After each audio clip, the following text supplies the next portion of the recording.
You're listening to The Real Wealth Show with Kathy Fedke, the real estate investor's resource. One of the best ways to protect our real estate assets is through really good insurance. But how many of us really know what to look for in the policies that we get? I'm Kathy Fedke, and welcome to The Real Wealth Show. Today's guest has 15 years experience as an insurance agent for investors only.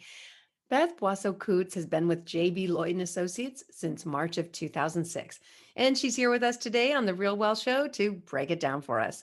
So Beth, welcome back to The Real Wealth Show. Thank you. How are you? I'm good. Here we are in California. It's very difficult to get insurance that will cover you if you're in a fire zone. But most of our listeners don't invest in California, but they are investing in Florida, and there's probably things they need to know about their insurance policy before they buy anything. I mean, so many people are investing there. So let's start there. Is there anything that people should know about getting in their policy if they're investing in places like Florida that tend to have hurricanes? Yes, there is. Florida is tricky because the incidence of wind damage and flooding is very high there. So typically insurers will rate up that state. So you can always count on paying more for insurance, which definitely needs to be factored in when you're, looking at investing in a region. That being said, it's not impossible to find the coverage. It's just something people need to be aware of. And the other thing is to make sure the policies have wind coverage. Yeah. Okay. So what should they look for in the wind coverage? Just that it's there. Some carriers will actually say, okay, we'll write you this policy in Florida that has, the highest number of wind claims in the country each year, but we're going to exclude the wind coverage. So that would be something to look for when shopping for insurance coverage. Is just make sure that the wind coverage is indeed there. And also, make sure if you're in a flood zone that you have the flood insurance as well. So if you're not in a flood zone, should you still get the flood insurance? Not necessarily. There are areas, more inland that you definitely don't need it, but there are quite a few areas that you do need it. And of course, the lenders, if you have a lender, will require it as well. And what is named storm insurance? I know one of our members at RealWealth had a property in Houston during that big hurricane. I think it was Harvey. Yeah.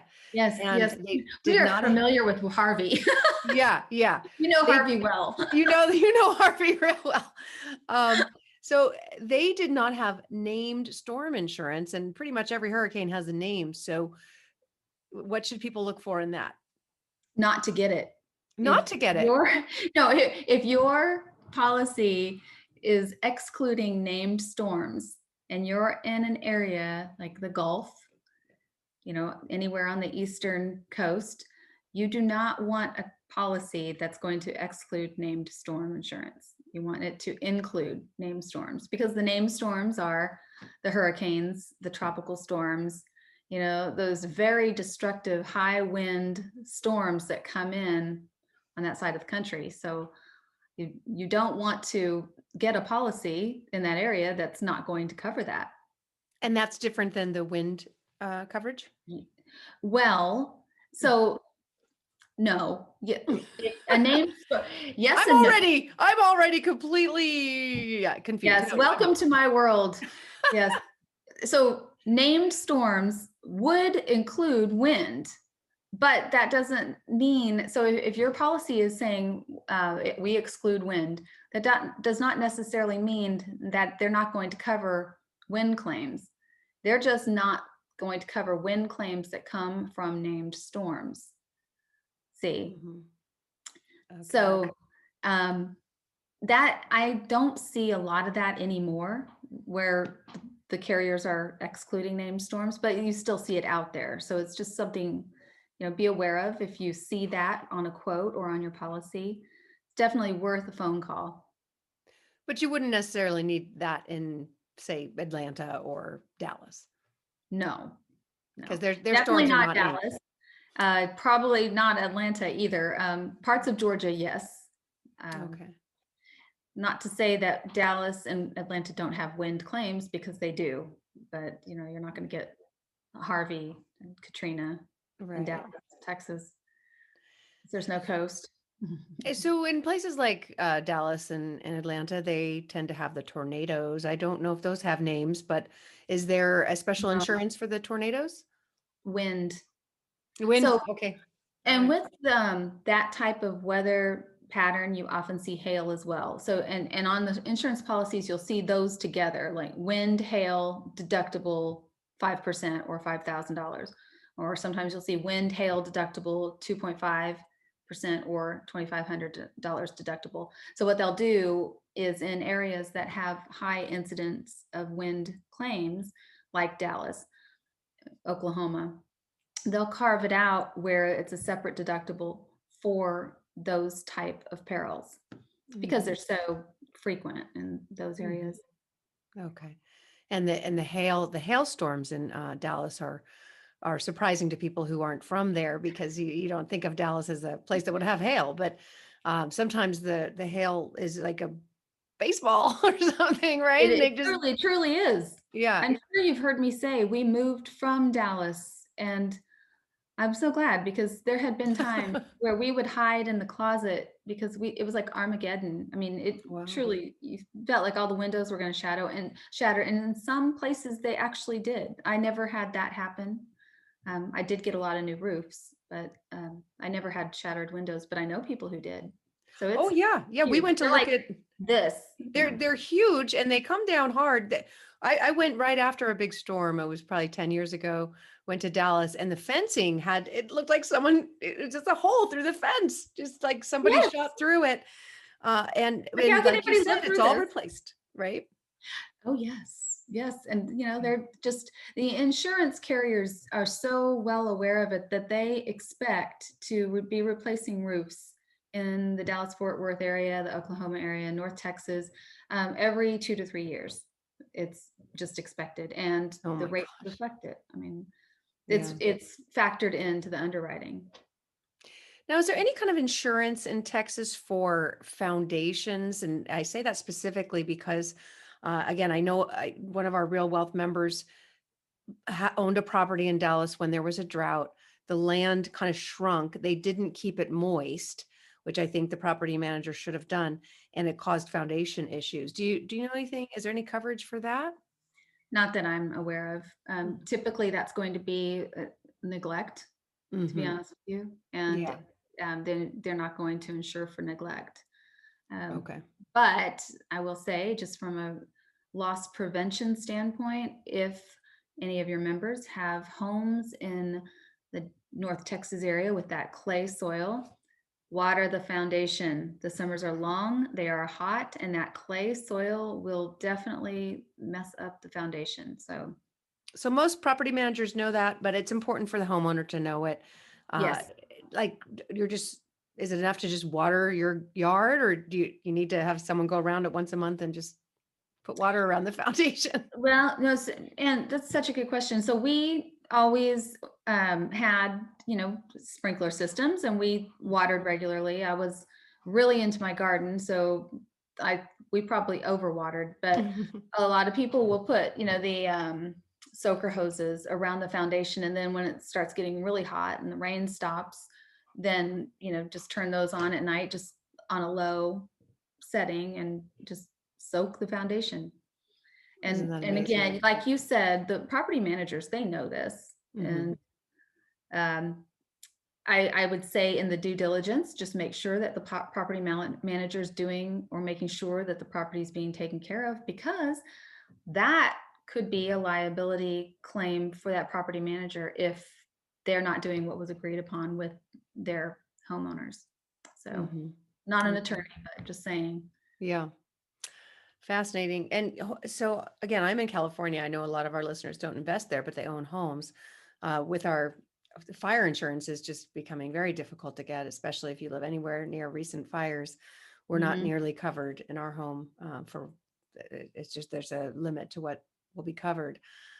Is there any way around that, or you just have to insure as much as you can? And pay the Yes, rest.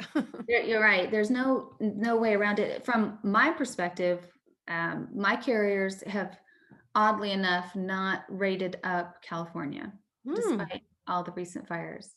Now, I've seen right after the fire, some of the fires, they'll say, okay, what area is this person investing in? And they may be a little more cautious in their underwriting, but I have not seen rates being raised Hmm. due to that, Amazing. which is, I know it is really amazing because they're very reactive to different things, but they still love California. Um, that being said, I'm not sure how that looks from just to the typical homeowner policy standpoint. So, but from a real estate investor insurance standpoint, I have not seen really a whole lot of impact from it. Oh, that's good news. We'll have to call you for our policy. Uh, Now, one thing I know is a lot of Californians do not have earthquake insurance, and we get earthquakes. We actually talked to our insurance provider, and he said not to worry about it because we're up on a hill, and apparently the hill properties aren't as affected by earthquakes as the ones in the valley. Have you heard anything like that? What I have heard is that it's so prohibitively expensive Hmm. that it's just not really worth getting. Hmm. Um, that's mostly what I've heard. But what your insurer is saying makes a lot of sense to me. Just it seems like things that are lower would be more impacted, or things that were near a fault line would be more impacted. But Yeah. I think yeah, if an earthquake comes, there's really doesn't matter where you are, you're going to get shook up. But I think the a idea was, terror event. yeah, the idea was that maybe the lower land has looser dirt. It shakes more than if you're on a hillside property. It's really probably harder bedrock that you're on. That's interesting. Possibly. That's Yeah. very interesting. It makes sense to me, but no, I have not heard that. Yeah. So Yeah. And then of course there's all kinds of parts of California where it's just landfill. So it's probably not going to do real well in an this is earthquake. true. Yeah. Okay, Um, so what kind of policy do you recommend for, say, someone buying their first home? Or you don't even do that. You do more portfolio I insurance do more policies, right? portfolio. We can do just the one-off type property, or like the investor just getting going and they only have the one. Honestly, it's not usually as competitive Mm-hmm. for them. So I'll often say, we can do this. However, this is an indication. They'll tell me a little bit about the property and say, okay, this is an indication of what your premium would be for the year. Go out, talk to the, standard market insurers, get an individual policy quote, and then come back to me if that doesn't seem reasonable. And we can talk, or I'll take a look at it for you. It's fine, whichever. Um, and then come back and let's talk again when you have 3 to 5 properties, because that's where I can get very competitive um, in terms of their premiums, offer them much better streamlined coverage, and also make their life a lot easier. So someone that has more than 3 properties, ideally more than 5, they can have all of those policies under Yes. one company. That would make it easier, wouldn't we? Have so many different providers. Yeah, Um, because then you're managing, a number of different policies, expiration dates, coverage forms, and that's extremely hard to keep up with, especially not being, an insurance person. I mean, who wants to read an insurance policy or and who keep even up? can read it and understand it. Right. Yeah. Yeah. So Okay, so what should be in that policy in a landlord policy? I mean, what would you say a minimum for liability insurance, and what about umbrella insurance? I mean, what do you like to see to make sure someone's really covered but not paying too much? Not you don't want to be right. over covered. So what I like to see is, and honestly, this is what we have on our own rental portfolio up in the Dallas area. I like to see $1 million per occurrence on the general liability, $2 million aggregate per property on the general liability side, with no policy aggregate, meaning that we could be sued multiple times per property up to $2 million, and with every house we own, and there's no limit before we have to get into our excess umbrella limits. I like to see on the property side replacement cost settlement, meaning they're going to be replacing like with like. as opposed to deducting depreciation. I like to see a special form policy, meaning that everything is going to be covered unless they've specifically excluded it in writing. This is opposed to the basic form policy where only what is written down is covered. So it's a much more broad coverage form, more comprehensive. I like to see no coinsurance. And let's see, I also like to see an occurrence form where even if a claim comes after the fact, after that policy has expired, it would still be covered, rather than, okay, the policy is expired, or, you know, we've moved to a different carrier and now they're no longer going to cover it, even if the claim has come up after that. So those are some of the things I like to see. You mentioned an umbrella, and those are very good because what they do is they overlay the underlying policy. So on the general liability side, once you meet those limits, whether, let's use the $2 million aggregate per property. Let's say I'm sued a couple times by, you know, a neighbor and a tenant, and I hit that threshold, that 2 million. Well, then the excess umbrella policy kicks in, and it will go up. You know, you can go as high as you want to. I'd say most of my investors seem to like the number 3 million, so that they have a total of 5 million general liability. So you're very well protected with the combination of those higher limits on the GL side, on the underlying policy, and then the umbrella laying over it. So that's what I like to see. Did all that make any sense? I think so. Yep. Insurances, right? I'd have to go back and take notes and then, you know, give that to my provider. But yeah. Hey, is this what I have? Exactly. So what is the difference between basic coverage and a special form policy? So that's really easy. So, and basically, when I refer to these, they're the insuring contract. So you have the basic form insuring contract, and then you have a special form insuring contract. The special form you can sometimes see it called broad form. And that just means that any peril will be covered under this policy unless they have specifically written down that it is not covered. And they call that an exclusion. So unless it is specifically excluded in writing, it's covered. On a basic form policy, only what is listed on the policy is covered. Everything else is not covered. So it's the opposite. So as you can see, a special form policy, which would be similar to your homeowner's policy, is much more comprehensive. Okay. Basic policies typically only cover the 5 basic perils, and oftentimes you will see them endorsed for theft and malicious mischief as well. So that's great advice. Okay, and then what do the terms claims made and occurrence mean, and how does it affect an insured in the event of a claim? So let's say you have a policy, and then you move to a different carrier. And let's say that policy ended December 1st, 2020. And then in February of 2021, there's a lawsuit that happened or a claim, any claim really, that happened like in November of 2020. So during that other policies period. Well, if it's a claims made policy, there is no coverage. That policy is expired, it's done, it's over. That claim happened, even though you're finding out after the fact, the event happened back when that policy was in effect. So claims made, no coverage. With an occurrence policy, there still would be coverage for that event that happened under that policy, even though the policy is no longer in place. Does that make sense? So you want to get the occurrence policy? Yes. Okay, good. Absolutely. I've had clients that became my clients after learning this the hard way. So it's worth knowing, at least, you know. Sure. And then what is coinsurance? So coinsurance, that is a fun topic. What that means, and it's kind of tricky. There's a formula in your policy, most policies about this.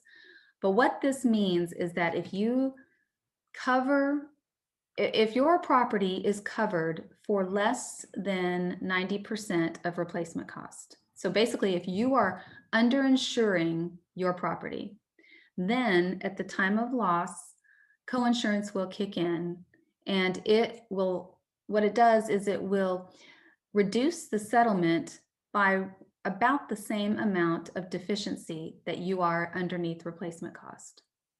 So again, I'm not using the exact formula, but roughly what this means is if you're insuring your property for 50% of replacement cost, at the time of a settlement, you'll first, the deductible is paid, but after that, your settlement will be roughly 50% of the replacement cost as opposed to the full replacement cost. So in effect, coinsurance means that you are actually self-insuring to a greater degree. This comes into play a lot with real estate investors, because some real estate investors say, well, I got this property for, pennies on the dollar. It's not worth replacement cost. Mm-hmm. I don't want to pay the premium associated with replacement cost. The insurer says my replacement cost is XYZ. Well, that's way too much. Well, that may be so. You may have gotten a great deal on the property. You may not want to pay this, but just understand that at claim time, if you are underinsured, you will then be paying more, to rebuild or replace. Right. You want to have enough money to rebuild, regardless of what you pay. Yeah. Exactly. Yeah. Don't skip out on your insurance. This is the one thing you want to spend on. Well, I mean, if you're very risk tolerant and you've got a bucket of money set aside and, you're good at that sort of thing, I am not. And my husband is great at it. I've said this before, but I will go buy shoes every time. So I need to have good insurance coverage, because I'm not going to have the money set aside. I'm going to have shoes. But anyway, terrible analogy, but it's so true. Well, unfortunately, you probably aren't getting to wear those shoes much these days. Oh my gosh, Slippers, no. lots of slippers these days. I know, it's yoga pants and socks. Yeah, I'm pretty happy with that.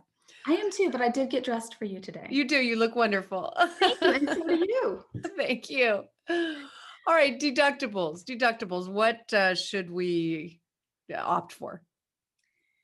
This again goes back to that risk tolerance statement. So that is a question each person should ask themselves. How much can I afford to come out of pocket in the event of a loss?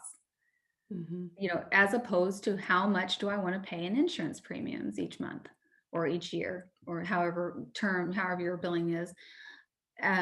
Obviously, the higher the deductible, the lower the premium. But at the time of settlement, the higher the deductible, the more out of pocket you come. So it comes down to risk tolerance. How risk tolerant are you, or how risk adverse are you? It seems like, from my perspective, I see the sweet spot being about $5,000 for real estate investors. Okay. $2,500 to $5,000 seems to be where most people fall. Mm-hmm. Okay. And then finally, loss of rents. Is that something that's worth having? I think so. Mm-hmm. For buy and hold investors, I think it's a great coverage.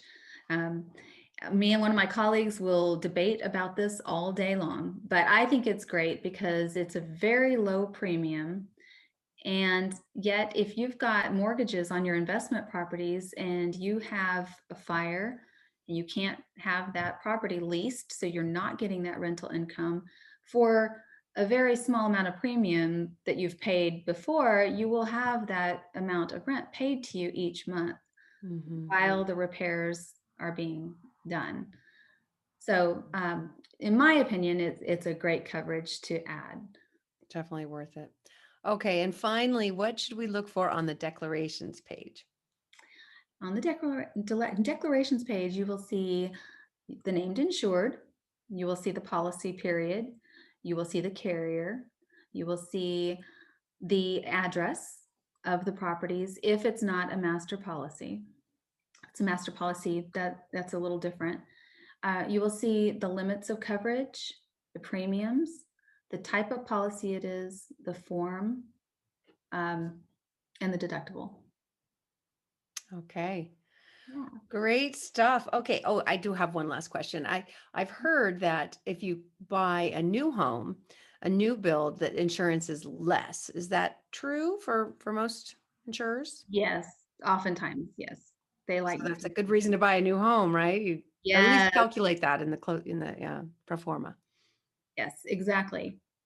Yeah. Exactly. But if you think of anything else, or if your listeners think of anything, please feel free to email me or send me a text.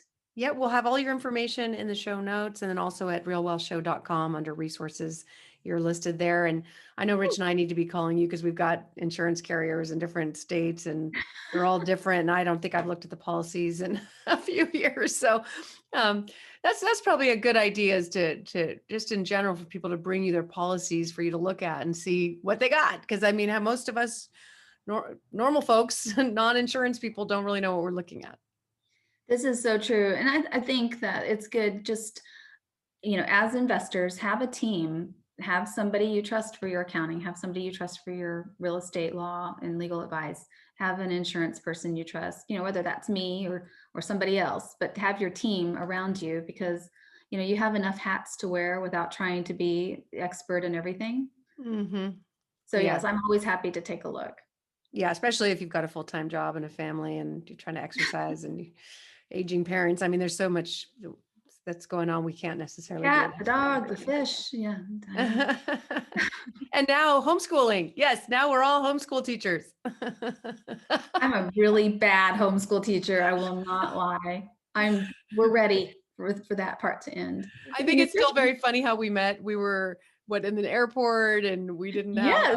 a car, and we just met you, and you're going to the same conference, and you gave us a ride. And anyway, here we are. I know. How's Tim doing? I remember he was next to me and we were both asleep. Oh yeah. He's doing great. He's still with us, and he's still traveling the country, not very often, but looking for property teams to provide rental properties with property management in place for our members. We're up to 54,000 members now. Oh my gosh, that is amazing. I love it. Well, you guys do a great job. So thank you so much. Yeah, we have maybe 1,000 new members every month. I think especially in 2020, people realized that was a good place to put their investment. It certainly seems that way because, Yeah. I've talked to, it seems like it's just growing and growing, Yeah, absolutely. More rental demand than ever. All right, Beth, was so great to have you on again, and thank you for sharing your brilliance with us. It's I think people are going to go back, listen to this, and take lots of notes, although we'll work on getting those show notes on our page at realwealthshow.com. Oh, awesome. Well, thank you. It is always a pleasure. And you take care. You too. All right. Good luck with that homeschooling. Thanks. Okay. And thank you for joining us here on The Real Wealth Show. You can go to realwealthshow.com for the show notes and to get the contact information for Beth. Again, you just go to realwealthshow.com and click on the resources tab. And there'll be a drop down there for you with all kinds of referrals to different property teams across the country, property managers that we've worked with for years that have great reputations, and also lenders and, again, insurance agents, asset protection experts, all kinds of goodies there under the resources tab at realwealthshow.com.